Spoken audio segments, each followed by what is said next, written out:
Pourquoi tu ne dois jamais négliger la discipline spirituelle, sagesse chrétienne? Pourquoi, après cette erreur au travail que personne n'a oubliée, rentres-tu chez toi avec cette boule au ventre en te disant que tu as déçu Dieu autant que tes collègues, comme si son amour dépendait de ta performance du jour et de ta capacité à ne jamais tomber? Tu pries, tu vas à la messe, tu connais les mots de la foi chrétienne. Mais quand tu échoues, quand tu retombes dans la même faiblesse, une voix intérieure murmure que l'amour de Dieu doit bien avoir des limites. Tu crois à la grâce, mais tu vis comme si tout reposait encore sur tes efforts.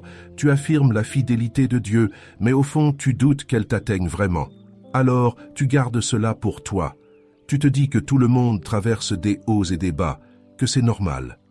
Autour de toi, certains semblent avancer avec assurance, tandis que toi, tu te demandes si tu es un vrai croyant. Cette solitude silencieuse te fait presque oublier que l'amour inconditionnel de Dieu ne commence pas quand tu réussis et ne s'arrête pas quand tu tombes.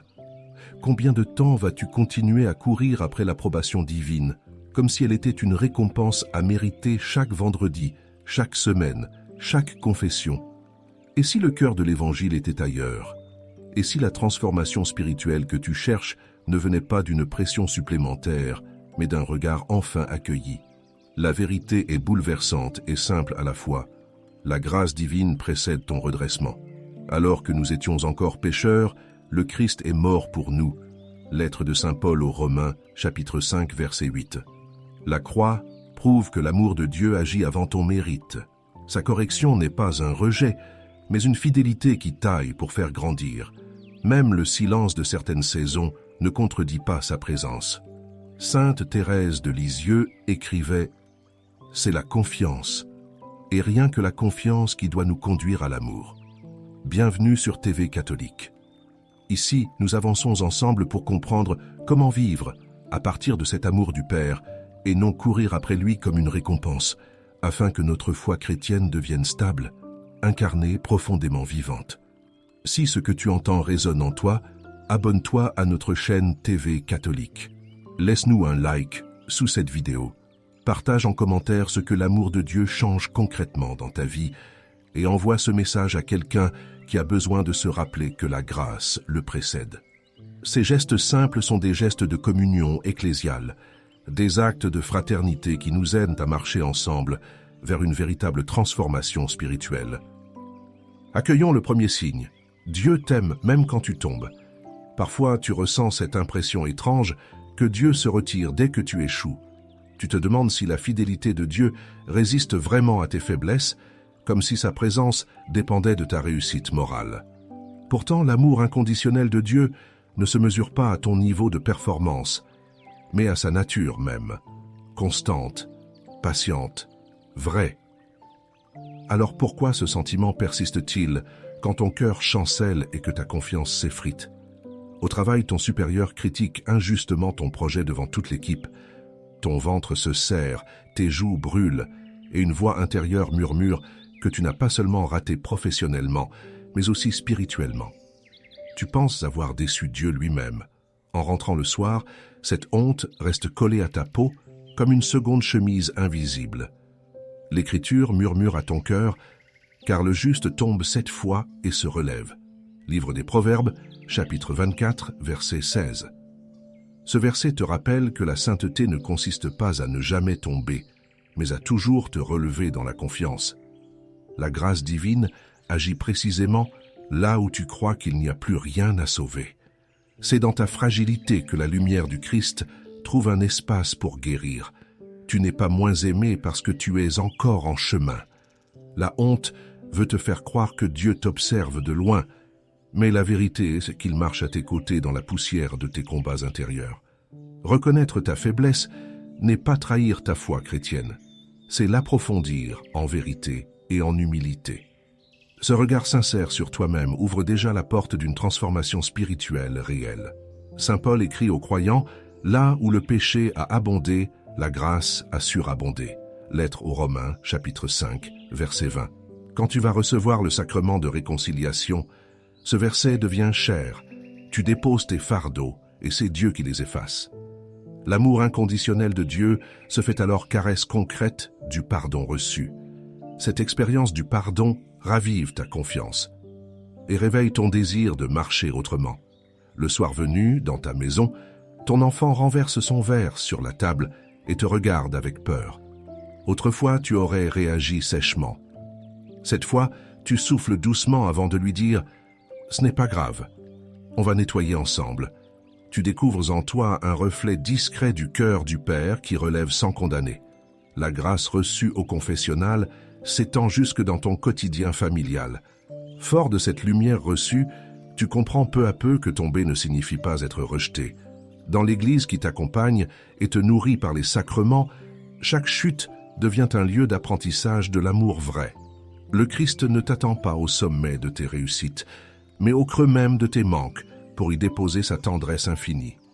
Et déjà ton cœur pressent qu'un nouveau signe t'attend, celui d'une correction qui n'exclut jamais la tendresse divine. Explorons le deuxième signe. Sa correction prouve qu'il ne t'abandonne pas. Quand le découragement frappe à la porte de ton cœur, tu te demandes parfois si la main de Dieu qui te reprend est encore une main d'amour. Tu redoutes cette correction, comme si elle signifiait un rejet silencieux. Et pourtant, l'amour inconditionnel de Dieu n'est jamais une punition, mais un soin. Il corrige pour guérir, non pour humilier. Dans la lumière de la foi chrétienne, la vraie question devient: comment reconnaître dans cette épreuve la tendresse d'un Père qui veut ta croissance et non ta chute? À table, le silence pesant entre toi et ton conjoint dit tout. Une parole prononcée trop vite, une tension qui s'installe et déjà tu regrettes.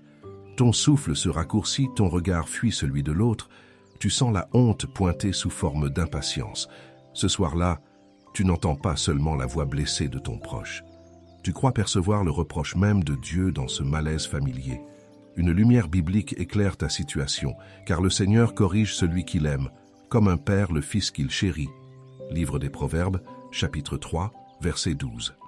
Cette parole te rappelle que la correction divine n'est pas synonyme d'abandon, mais de proximité profonde. La fidélité de Dieu se manifeste justement dans sa volonté de te façonner intérieurement. Son regard ne condamne pas ta faiblesse, il t'invite à renaître sous sa grâce divine. Tu ressens alors ce mélange d'humiliation et d'espérance, celle d'être encore enseigné par lui, malgré tes manquements. Tu découvres que cette douleur du cœur n'est pas là pour te écraser, mais pour t'éveiller à un amour plus vrai. L'amour de Dieu purifie ce que l'orgueil avait endurci. Accepter d'être repris devient déjà un acte de confiance silencieuse qui ouvre à une transformation spirituelle réelle. L'apôtre nous encourage. Tout châtiment semble d'abord un sujet de tristesse, mais il produit plus tard un fruit paisible de justice pour ceux qu'il forme. Lettre aux Hébreux, chapitre 12, verset 11. Tu comprends alors que cette épreuve est une école du cœur.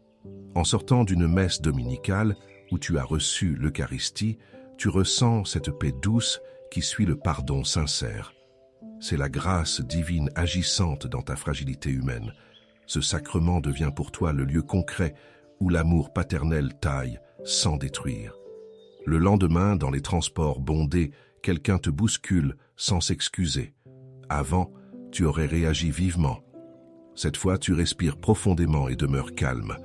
Une sérénité nouvelle s'installe là où montait jadis la colère.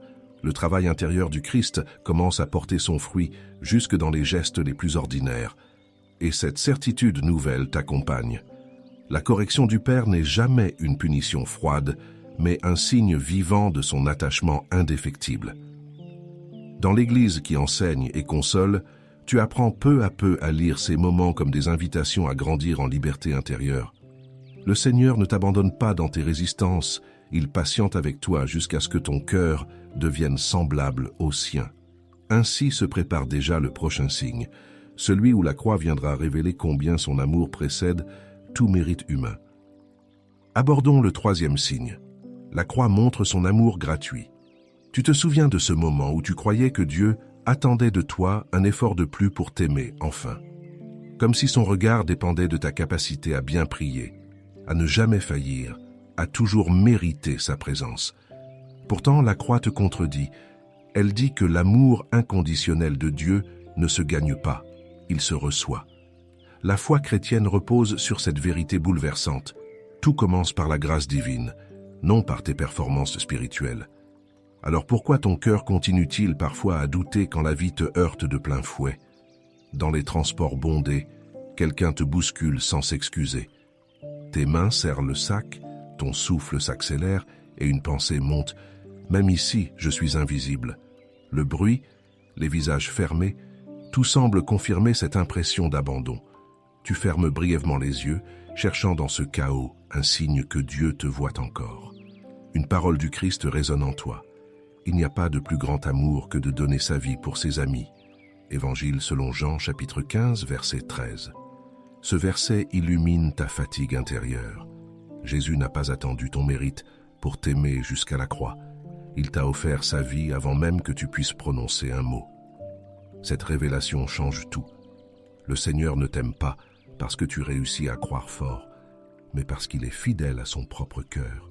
Tu réalises alors combien ton exigence envers toi-même avait pris la place du don divin. Tu pensais devoir prouver ta valeur pour être digne d'être aimé. Mais la croix renverse cette logique. Elle montre un amour qui précède et soutient ton retour vers Dieu. Accueillir cette vérité devient déjà une transformation spirituelle, une conversion silencieuse du regard sur toi-même. Saint Paul écrit aux croyants « Nous avons été réconciliés avec Dieu par la mort de son Fils, alors que nous étions encore ennemis. » Lettre aux Romains, chapitre 5, verset 10. Ces mots prennent chair lorsque tu t'agenouilles pendant l'adoration et que tu fixes le Saint-Sacrement sans rien dire. Là, dans ce silence habité, tu comprends que la fidélité de Dieu ne dépend pas de tes efforts, mais jaillit de son cœur blessé qui continue d'aimer. C'est là que tu goûtes à la vraie gratuité de son pardon. Arrivé au travail ensuite, ton supérieur critique une fois encore ton dossier devant l'équipe. Tu sens d'abord la colère monter, puis soudain, ce calme né hier revient en toi. Tu respires profondément et réponds avec douceur au lieu de t'emporter. Sans t'en rendre compte, la paix du Christ reçue devant le Saint-Sacrement transforme ta manière d'être au monde.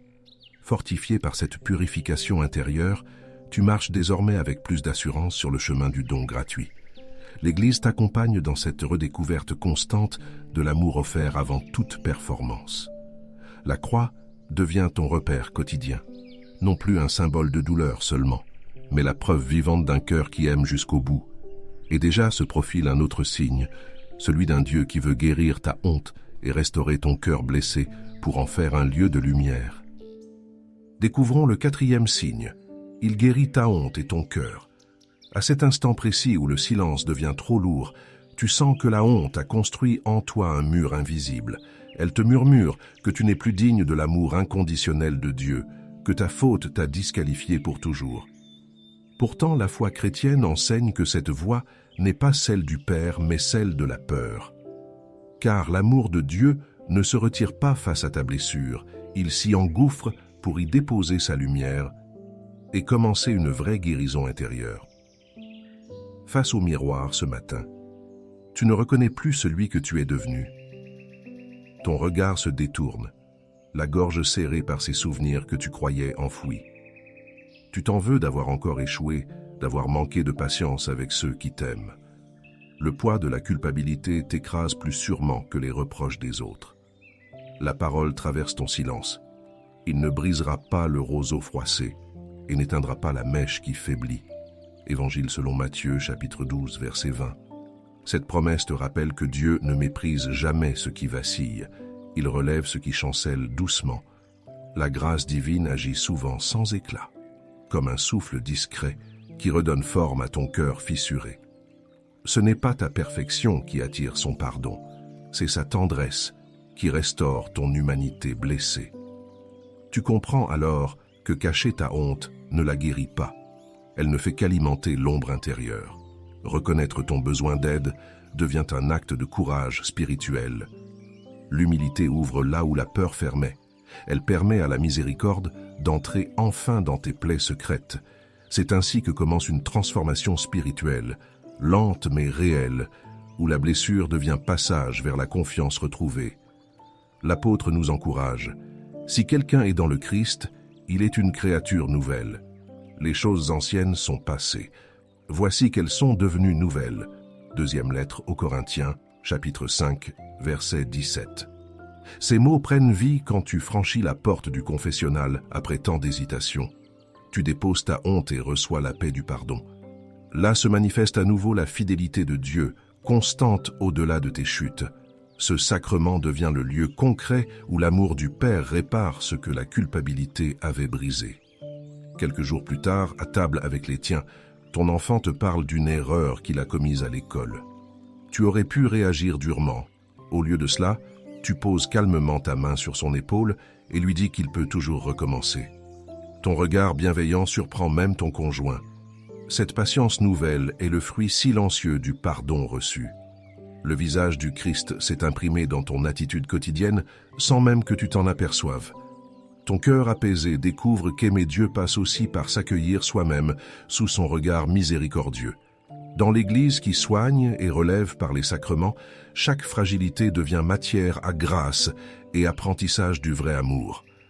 Le Seigneur ne t'abandonne pas à tes blessures, il en fait des portes vers sa présence vivifiante.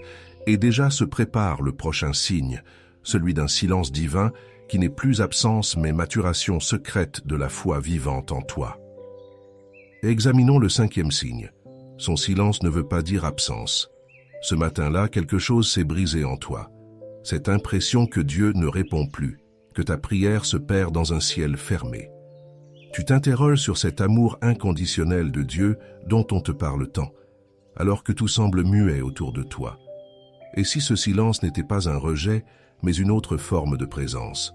La foi chrétienne t'invite à croire que même sans signe visible, la fidélité de Dieu demeure, et que son silence cache souvent une parole en gestation.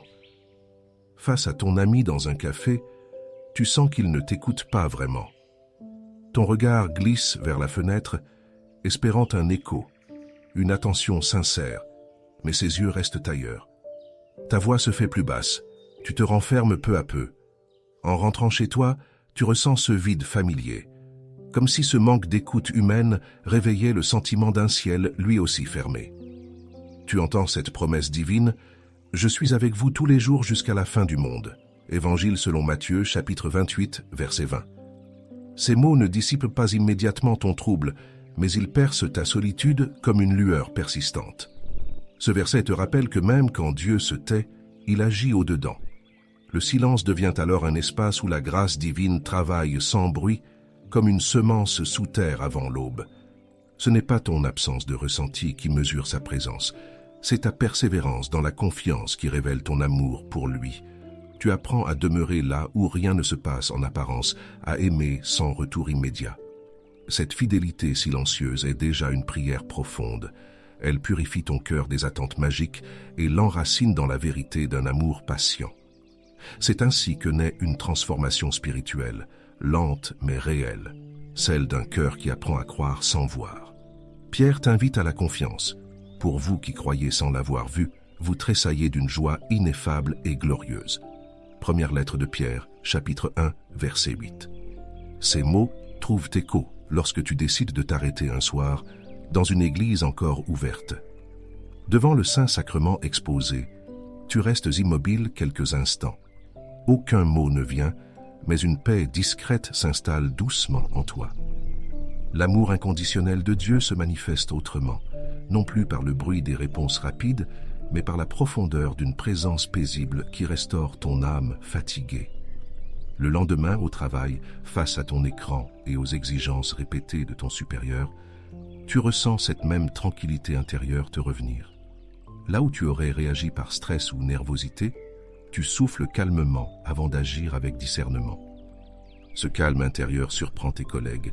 Sans le savoir, ils perçoivent en toi quelque chose de différent, le fruit silencieux d'une prière devenue confiance pure. Cette réconciliation discrète révèle que le silence de Dieu n'est jamais vide, mais plein d'amour en maturation. Dans l'Église qui enseigne la patience et nourrit la foi par les sacrements vivants, tu découvres un chemin stable où l'attente devient communion cachée avec le Christ. Le Seigneur ne t'abandonne pas dans ce mutisme apparent. Il parle autrement à travers ta fidélité quotidienne. Et déjà, ton cœur s'ouvre au signe suivant, celui d'un amour divin, capable de transformer concrètement toute ta manière de vivre.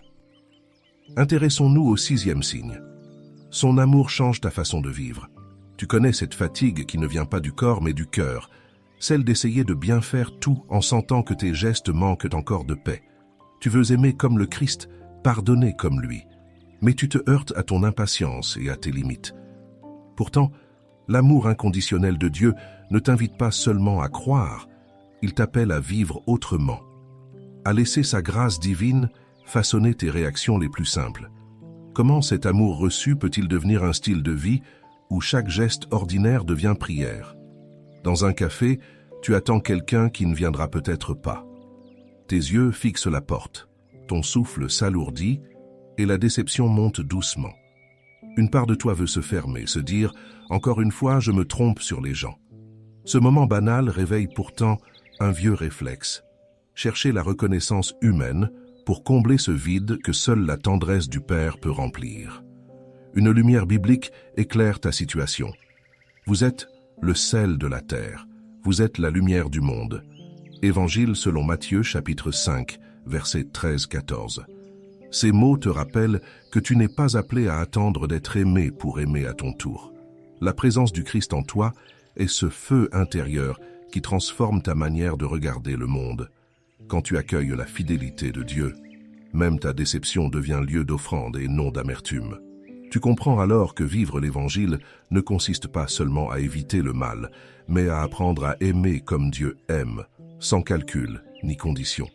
L'amour de Dieu reçu dans ton cœur agit comme une source cachée. Il renouvelle peu à peu tes paroles et ton regard sur les autres. Cette transformation n'efface pas tes fragilités, elle leur donne un sens nouveau, celui d'un apprentissage patient de la douceur divine. Ce combat quotidien devient alors croissance intérieure. Saint Paul écrit aux croyants « Revêtez-vous donc d'affection et de bonté, d'humilité, de douceur et de patience. » Lettre aux Colossiens, chapitre 3, verset 12. Ces mots prennent chair quand tu décides de participer plus régulièrement à l'Eucharistie. Dans cette communion silencieuse, tu découvres qu'aimer n'est plus un devoir pesant, mais une réponse naturelle à celui qui se donne entièrement. C'est là que l'amour inconditionnel de Dieu devient dynamisme concret dans ta vie quotidienne. Le soir venu, seul chez toi face au miroir, tu remarques ce calme nouveau dans ton regard. La rancune qui t'habitait semble s'être dissoute dans une paix discrète. Tu réalises que quelque chose a changé, non pas les circonstances extérieures, mais ta manière d'y habiter. L'amour reçu a pénétré jusque dans tes réflexes les plus intimes.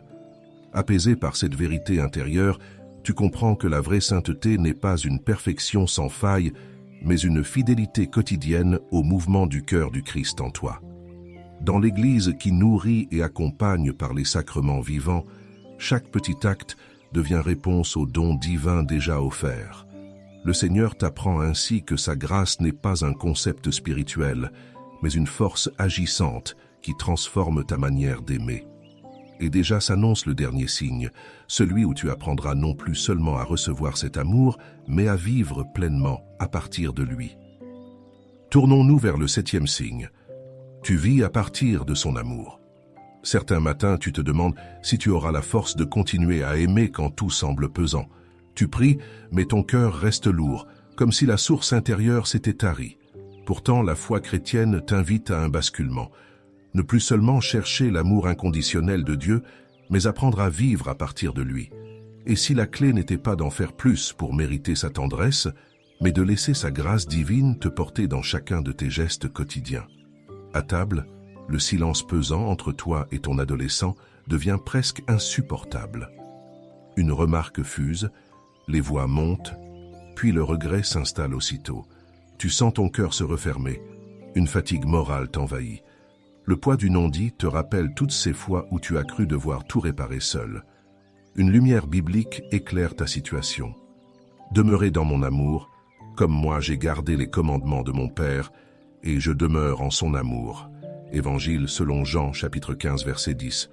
Ces mots ne t'invitent pas à un effort supplémentaire, mais à une demeure intérieure. Le Christ ne te demande pas d'aimer par tes propres forces, il t'offre son propre souffle pour aimer avec lui. C'est là que commence une vraie transformation spirituelle, celle qui jaillit non du volontarisme mais de la communion. Peu à peu, tu comprends que la vie chrétienne n'est pas une performance morale, mais une respiration reçue, Ce que tu appelles parfois faiblesse devient lieu d'accueil pour l'esprit qui agit en silence. Ton besoin de tout contrôler se relâche. Tu découvres qu'aimer à partir du cœur du Père, c'est consentir à être traversé par sa paix. Cette expérience humble renouvelle ta manière d'habiter chaque instant. Saint Paul écrit aux croyants, « Ce n'est plus moi qui vis, c'est le Christ qui vit en moi. » Lettre aux Galates, chapitre 2, verset 20. Cette parole prend vie lorsque tu participes à l'Eucharistie et que tu reçois le corps du Christ. En ce moment sacré, tu sens que ton existence n'est plus séparée de la sienne. Sa présence t'habite jusque dans tes réactions les plus simples. L'amour inconditionnel de Dieu devient alors réalité vécue, un feu tranquille qui éclaire sans consumeur. Quelques jours plus tard, en retrouvant un ami autour d'un café, tu parles autrement qu'avant. Moins sur la défensive, plus attentif à ce qu'il vit vraiment. Tu réalises que cette écoute nouvelle vient d'un espace intérieur pacifié. Ce n'est plus toi qui cherches à prouver ton amour, c'est l'amour reçu qui agit à travers toi. Ta relation devient un lieu où la fidélité de Dieu se manifeste discrètement. Et dans ce silence enfin habité, tu discernes que vivre à partir de l'amour divin change tout ton rapport au monde. Dans l'Église qui nourrit ta marche par les sacrements et la parole vivante, chaque journée devient offrande simple et joyeuse. Tu n'as plus besoin de courir après Dieu, il demeure déjà en toi et fait grandir ta confiance sereine. Ainsi s'achève ce chemin des signes, non comme une fin, mais comme le commencement d'une vie pleinement enracinée dans son amour éternel. Ce long chemin intérieur t'a conduit à travers la chute, le silence et la lumière, jusqu'à cette paix nouvelle où ton cœur reconnaît enfin l'action patiente du Seigneur. Le Seigneur a marché avec toi tout au long de ce parcours. Sa grâce t'a porté jusqu'ici et ton épreuve s'est changée en croissance spirituelle. Ce que tu croyais être une faiblesse est devenu passage vers la maturité de la foi chrétienne. L'amour de Dieu a façonné ton cœur selon son dessein. Comme le disait sainte Élisabeth de la Trinité, « Je l'ai trouvé celui que mon cœur aime ». Cette rencontre intérieure scelle désormais ta transformation spirituelle sous la douce lumière de la grâce divine. Désormais, tu entres dans une vie nouvelle, où ton âme respire à partir de l'amour inconditionnel de Dieu. Cette promesse s'accomplit en toi. Que la paix du Christ règne dans vos cœurs. Lettre aux Colossiens, chapitre 3, verset 15. La fidélité de Dieu devient pour toi source d'espérance et d'équilibre, un souffle qui te relève chaque jour pour aimer davantage. Dans ce renouvellement intérieur, tu découvres que sa grâce ne se contente pas d'effacer le passé, elle t'envoie rayonner sa tendresse dans les gestes simples du quotidien. La foi chrétienne n'est plus seulement croyance, elle devient respiration d'amour et signe vivant de sa présence en toi. En ce moment même, TV Catholique t'invite à poursuivre cette marche intérieure avec nous. Abonne-toi pour continuer à méditer les vérités sur l'amour inconditionnel de Dieu et à grandir dans cette communion fraternelle. Chaque like ou partage devient un acte concret d'unité dans le corps du Christ, un geste d'espérance offert au monde. Ensemble, formons cette communauté priante où chacun apprend à expérimenter l'amour transformateur de Dieu dans sa vie quotidienne. Que chaque commentaire soit une prière silencieuse qui fortifie un frère ou une sœur sur le chemin de la foi chrétienne. Alors avance avec confiance sur ce pèlerinage intérieur où ta foi s'enracine toujours plus profondément dans la fidélité de Dieu. Même si les vents se lèvent à nouveau, souviens-toi que sa grâce demeure plus forte que toute peur et que son amour ne faiblit jamais. L'Église marche avec toi.